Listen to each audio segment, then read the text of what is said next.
Today we start a new series. It's called Faith, Hope, and Love, Redefined. Now, let me share with you where I'm going with this series before we get started. And I want to do it by telling you a story. I don't think this is a true story, by the way. In fact, this story's been around for some time. Many of you have probably heard it before. But it so well tees up what I want to try to get to in this series. It's the story of about an Illinois man who left snowy Chicago for vacation down in Florida. He and his wife were both going to vacation down there for a week, but his wife was on a business trip. So he was going to go down first, and she was going to join him the next day there in Florida. So this man left Chicago, got on a plane, left Chicago, arrived in Florida, went to the hotel, got checked in, and decided he was going to send his wife an email letting her know that he had arrived safely. So he takes out his phone, hammers out a quick email, but in the email, he got her email address wrong. So instead of sending an email to his wife, who was joining him the next day, his email instead went to this elderly lady who just the day before had lost her husband. Okay, so when this elderly lady receives this email from this man, she reads it, she screams, and then she passes out. So all of her family members run into the room to make sure she's okay. They check on her. Then they pick up her phone and read the email that she had just read. And the email that she had received reads like this. Dearest wife, just got checked in. Everything is prepared for your arrival tomorrow. Signed, your loving husband. And then there was a postscript, P.S., just so you know, it's really hot down here.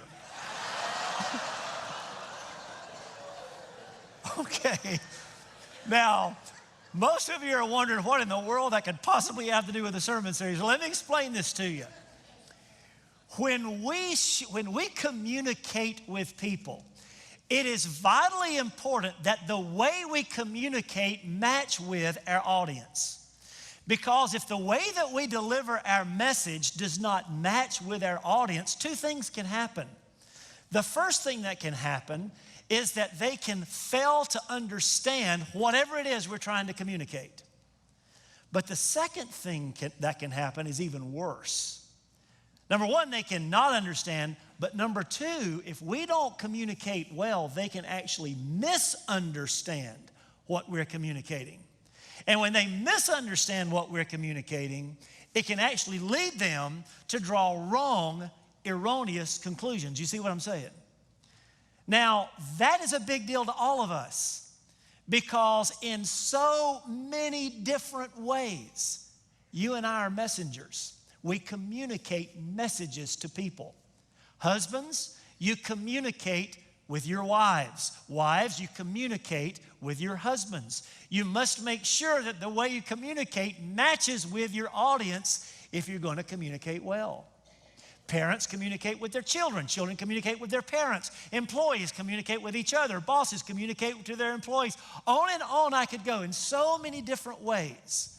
You and I are faced with this challenge to deliver our message in ways that match with our audience.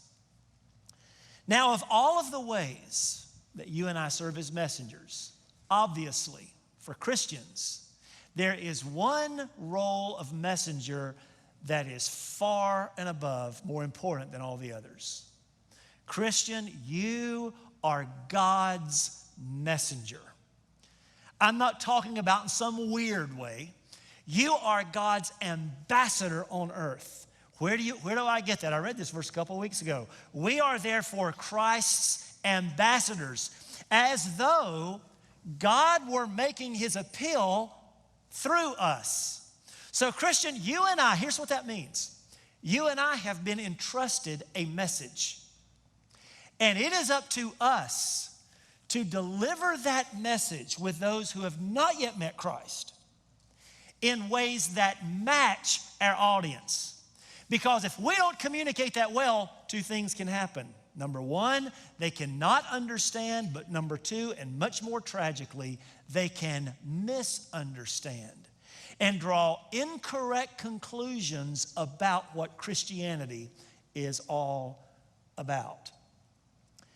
Now, when it comes to Christianity, there are three terms that the world gets very, very wrong. There happen to be three words: faith, hope, and love, that are at the core of what it means to be a Christian. Of all of the gifts we as Christians enjoy, many of the gifts are temporary, but not these three. Faith, hope, and love, those three gifts remain forever. That's why when you read about faith, hope, and love in the New Testament, they often appear together. Many times throughout the New Testament, it speaks of faith, hope, and love at being at the core of what it is to be Christian. And it just so happens that culture has redefined those words to mean something entirely different than what we understand them to mean. So here's what that means.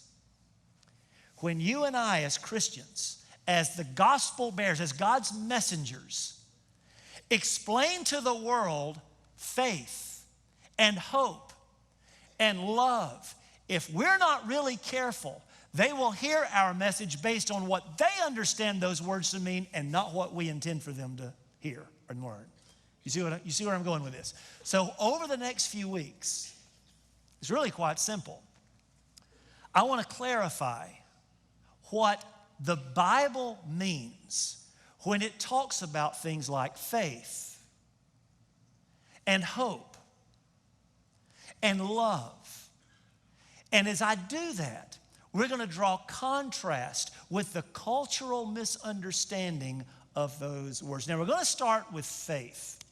We're going to start with faith this morning because this is probably one of the most misunderstood words in culture. When I was in college, I had a friend who was an atheist. And obviously, I had a lot of conversations with him. I would talk to him about the Christian faith. I would talk to him about God and Jesus and the resurrection and heaven and eternity, all those things. Well, finally, one day, my friend had had enough of my efforts. And he said, "Look, Jeff," he said, "I tell you, why don't you believe whatever you want to believe?" And then here's what he said. "But I simply can't blindly believe something just because others do." Okay, in my mind, that pretty well captures the way culture thinks about faith. Culture sees faith as something you just blindly believe. Here's another way to think about it. Culture, the popular understanding of faith out there, is that faith picks up where knowledge leaves off. In other words, faith is that lazy cop-out that explains all those things you can't know or don't know to make you feel better. So there are certain things in life that you can know, but where knowledge leaves off, faith picks up so that you can feel better about those things that you don't know about. Okay, that's the way culture thinks about faith. It's a blind belief in something. That is very different from faith as the Bible describes it. And that is very different from the kind of faith that you and I experience as believers. If you have your Bibles, I want to read as our text this morning a single verse from Hebrews chapter 11. Every Bible student has read this verse. You're very familiar with this verse, but I think it has profound meaning for this discussion this morning about faith. Hebrews chapter 11, verse 1. Would you stand with me briefly as we read this short but profound verse, Hebrews chapter 11, verse 1. Watch what the writer says. "Now faith is confidence in what we hope for, and assurance about what we do not see." I pray that God will bless that this morning. You may find your seat. a profound description of faith that could not be more countercultural.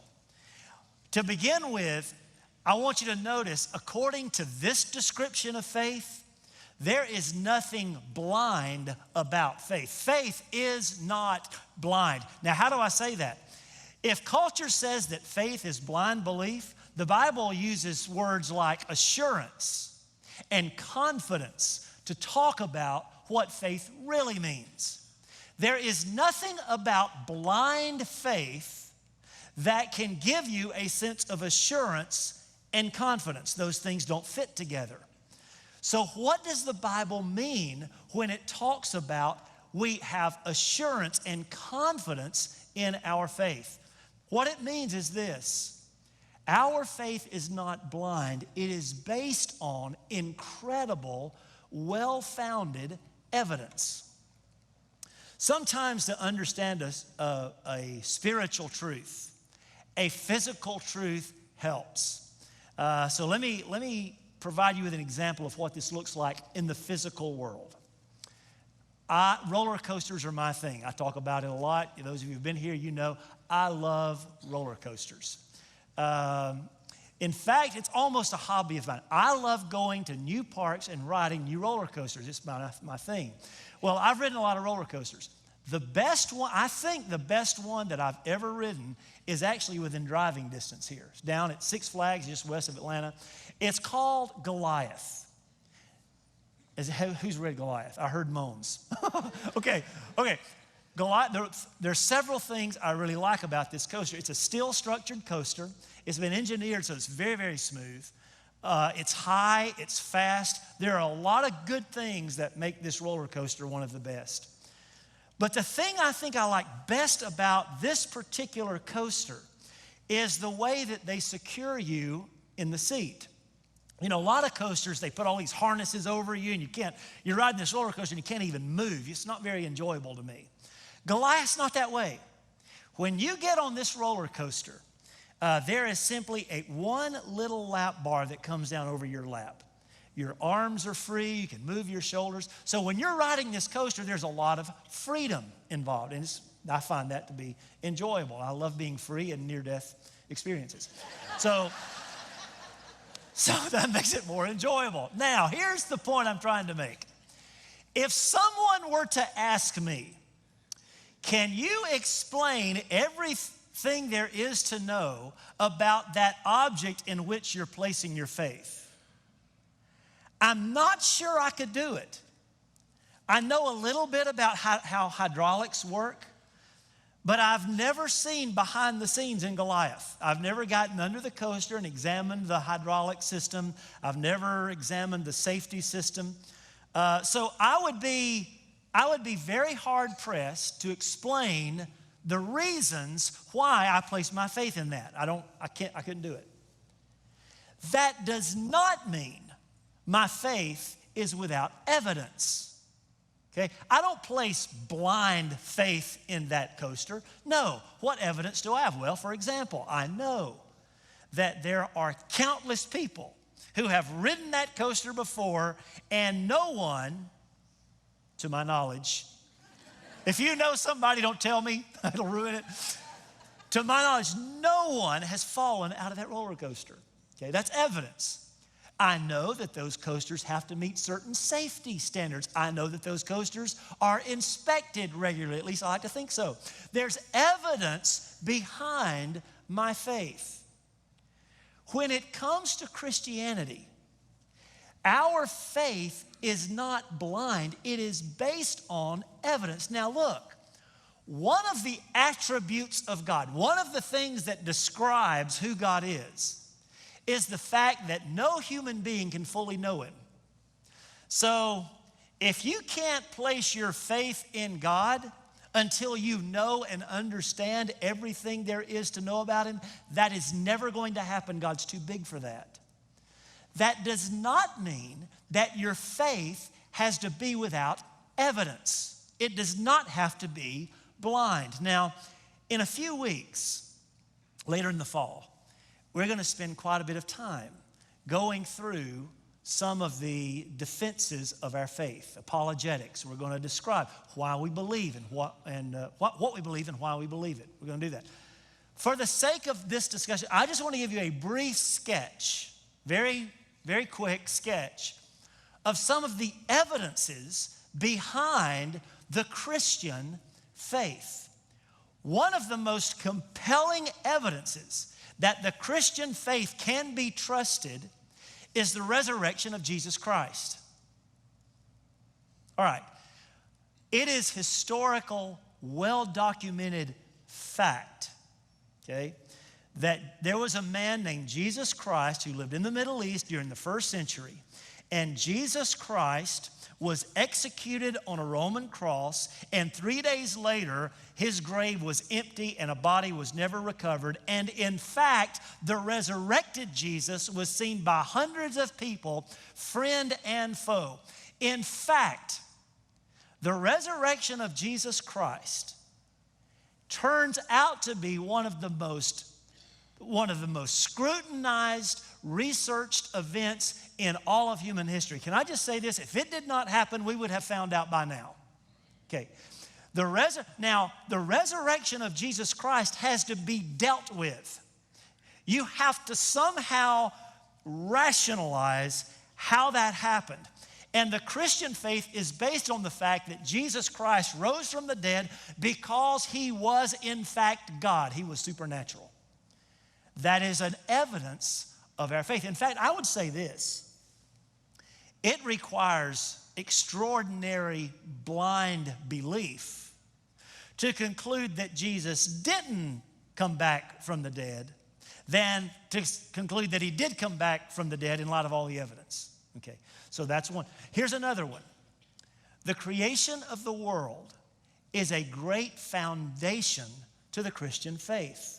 We have faith that there is a God because of creation. Here's what we know. Let me just, bear with me just for a second. We know, everybody knows. No one disputes this. Atheist, Christian, other faiths, no one disputes. The world had a beginning. We know that to be true. The world started. Here's what that means. There was a moment when there was nothing, and then there was a moment where there was something. Now, if the world started and there was a moment when there was nothing and then there was a moment when there was something, then that it is intellectually intolerable to say that something or everything came from nothing. That does not hold water. But the Christian faith is founded on this fact that there was superintending the creation of the world someone who had no beginning, who has always been. And that someone is the God in whom we place our faith. The creation of the world is a great foundation for our faith. The order of the universe is an incredible foundation. It's incredible evidence that God exists. There's a design that is part of the universe. For example, the earth, and we're going to go into this much more later, but the earth is a certain distance, remains at a certain distance from the sun that allows human life. It is tilted exactly right on its axis.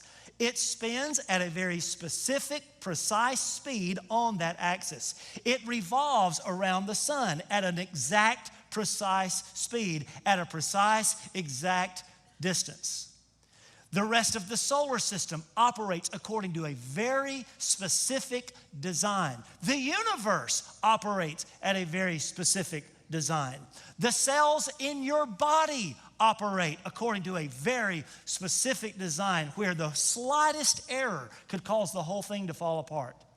The atoms in the cells in your body operate at a very precise design. What am I saying? Our universe has been precisely designed. And design does not take place without a designer. Nobody in this room, I don't think, would think that an explosion in a junkyard would create a brand new, perfectly performing Lamborghini. Why? Because a brand new, perfectly performing Lamborghini requires a designer and a creator. The same is true with our universe that demonstrates such intricate design. On and on I could go. The Bible, the fact that we have the Bible, that is evidence of our faith. Universally held ethics, that is an evidence of our faith. What I'm saying is this. When we talk about faith, there is nothing blind about it. In fact, our faith is reasonable. It is intellectually intolerable to conclude that those evidences do not support the faith to which we hold. Our faith is not blind. But there's something more than this that's kind of countercultural. Now, follow me on this. Faith is not blind, but faith is far more than belief. Okay? If you're talking to someone, they say, look, I just can't blindly believe in something. Well, first of all, faith is not blind. And secondly, faith is a lot more than just belief. What do I mean by that? All right, here's what I mean. Belief is cheap. Okay. You can believe in anything you want to believe in with no consequence to you or anybody else. If you want to believe in aliens, that's fine. You can believe in aliens. That's no consequence to you or me or anybody else. No harm, no foul. You can believe whatever you want to believe. But faith is different. Faith puts your money where your mouth is. Faith acts on belief. Let me go back to our Goliath example. Let's say, or well, let's use a different. Let's say I go to a brand new park with someone, a partner, and there's a roller coaster I've never ridden before. Okay, so we're standing there in the park looking at this coaster, deciding whether or not we want to get on it. And my friend says, I don't think I want to do this. I said, really? Well, let me tell you the reasons why you ought to be able to believe in this. And I could go down through the list, Other people have ridden it. No one's gotten hurt. It's inspected. It's, all these things.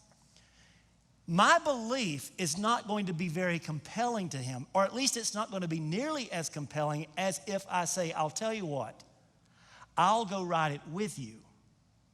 See, it's easy for me to sit there and say, I believe that is safe, but it's an entirely different thing for me to actually get on it and trust my life with it.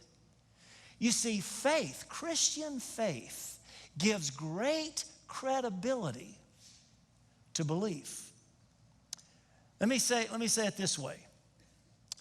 If belief does not work in practice, it is never going to endure. What do I mean? Let's say you're standing on a cliff with somebody, and he's a nutcase. He says, you got a crowd of people back here. I think we can all fly off this cliff. And he really believes that. And all that, he's convinced everybody else to believe that.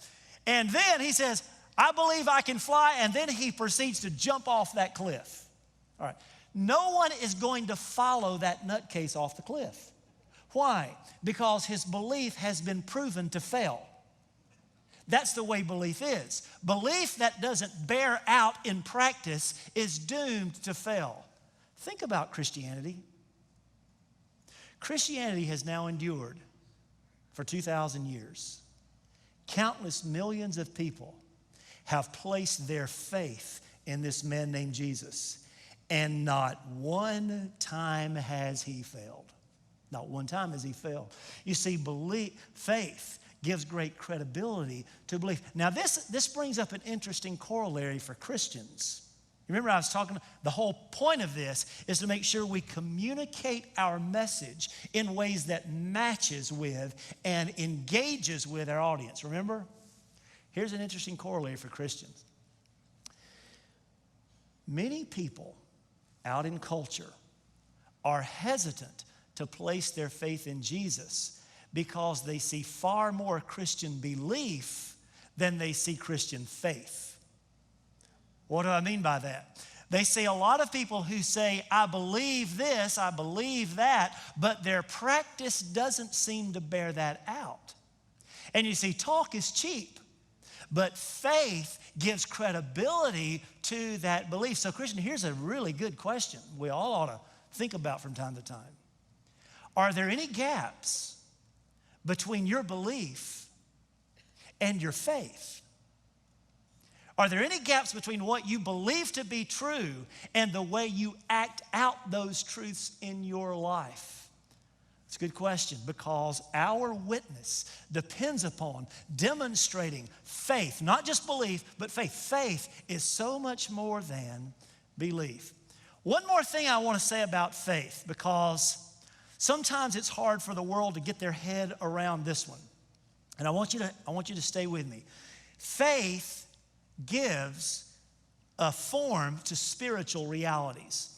Faith gives form to spiritual realities. The writer here says this: faith gives assurances about what we don't see. All right. There is a physical world and there is a spiritual world. No one in the room is going to deny the physical world, because you can see it, you can touch it, you can smell it, you can taste it. Our five senses give us access to and allow us to experience and enjoy the physical world. No one in the room should deny the existence of a spiritual world as well. Now, why is that? Because part of what it means to be human is to have cravings on the inside that the physical world cannot satisfy. Let me give you some examples. Every single human being craves to know, who am I? The physical world cannot answer that question for you. There is only a spiritual answer to that question. There is a craving inside of every human being to understand, what is my life all about? Why am I even here? For what purpose am I alive? Every human being craves the answer to that question, and the physical world cannot answer that for you in a way that endures. There is only a spiritual answer that endures. Where am I going in life? What is after this life? The physical world cannot answer that for you, because the physical world is only temporary. The answer to that question is a spiritual answer. And it's faith that gives you access to, it is the sixth sense, if you will, that gives you access to those spiritual realities so that you can experience and enjoy them. Let me give you an example. Last Thursday night, my football team kicked off the season. I'm a Tech fan, by the way. Buddy, if you saw the game, it was not pretty. We had the joy, with a brand new coach, brand new program, we had the joy of going to the defending national champions' home field to open our season. By the time the night was over, it was 52-14. It was a tough loss. Now I want to share with you how Tech fans think. This is the way I kind of work these things through. I was kind of thinking, wow, 14 points is not a lot of points to score against Clemson. Until I realized in the championship game last year, Alabama scored 16 points. So here's the way I kind of made myself feel better. Thursday night, we actually lost to Alabama by only 2 points. You get that? That makes sense. That's perfectly logical. Makes perfect sense to me. As a Tech fan, you have to be creative in these things. All right, but I faced a real challenge, because that game, now if you tried to watch the game, you know this. That game was on a brand new network. And none of the outlets, none of the satellite or cable, very few of them, carried that network. It was the ACC network.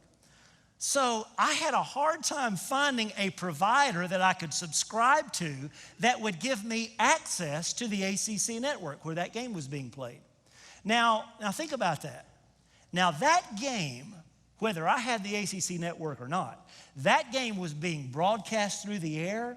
It was being broadcast on the internet. It was being broadcast over all these providers.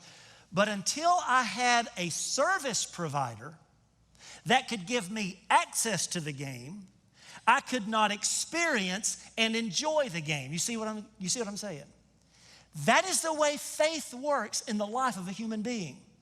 Faith is that service provider that gives you access to spiritual realities that are undeniable in the human experience.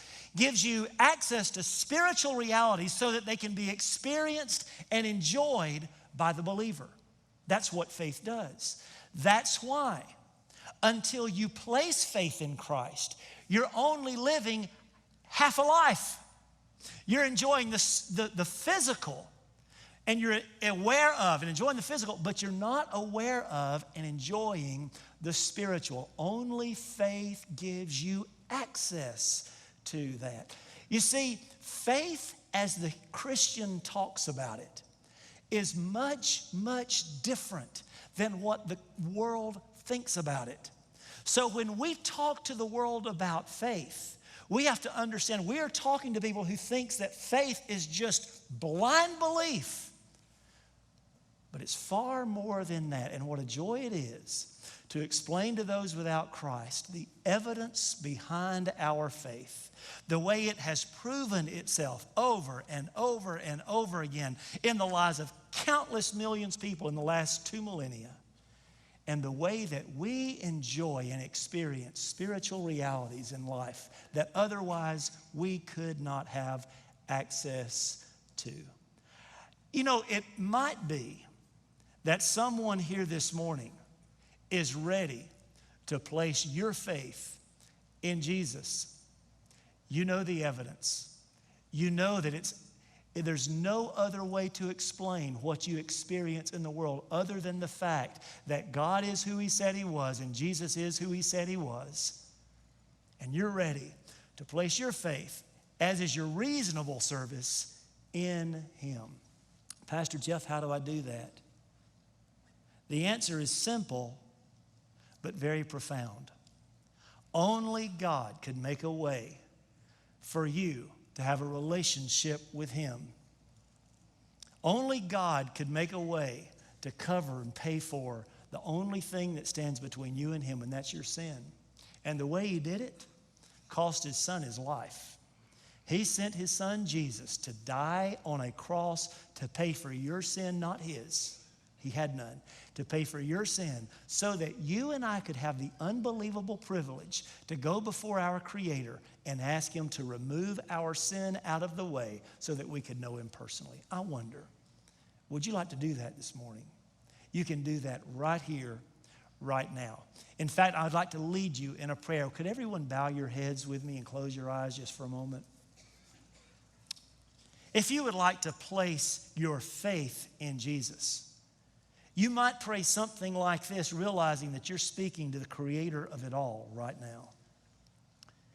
Dear God, I recognize I've sinned, and I ask you to forgive me for my sin. I believe Jesus, your Son, died for me, and then He rose from the dead. And I place all of my trust in what Jesus did for me to rescue me from my sin and make a relationship with you possible. In Jesus' name I pray, amen. Okay, if you'd look this way, if that was your heartfelt prayer, I want to offer something to you. As we leave here in just a few minutes, out at Guest Services, which is located just out in our lobby, by the way. Guest Services over to the left. On your way out, go by that Guest Services desk, because we would like to give to you, as a gift from our church, some information that describes what it means to place your faith in Jesus and what it means to follow Jesus in your life. Our church family wants more than anything else for you to understand the joy of journeying with Jesus. So please go by and receive that from us. Now, this next part of our worship service is something we call our response time. This is for each of you individually to respond to whatever it is that God's done in your heart and life this morning. These steps up here at the front are really altars. And of course, we have altars on either side over here. These altars are going to be open for you to come. Those of you who would like to come and pray, they're open for you. Pastors are going to be available down here for a few moments. If you would like for us to pray with you or for you, we're happy to do so. Let's all stand together. And as God leads, God moves in your life, you respond. right now.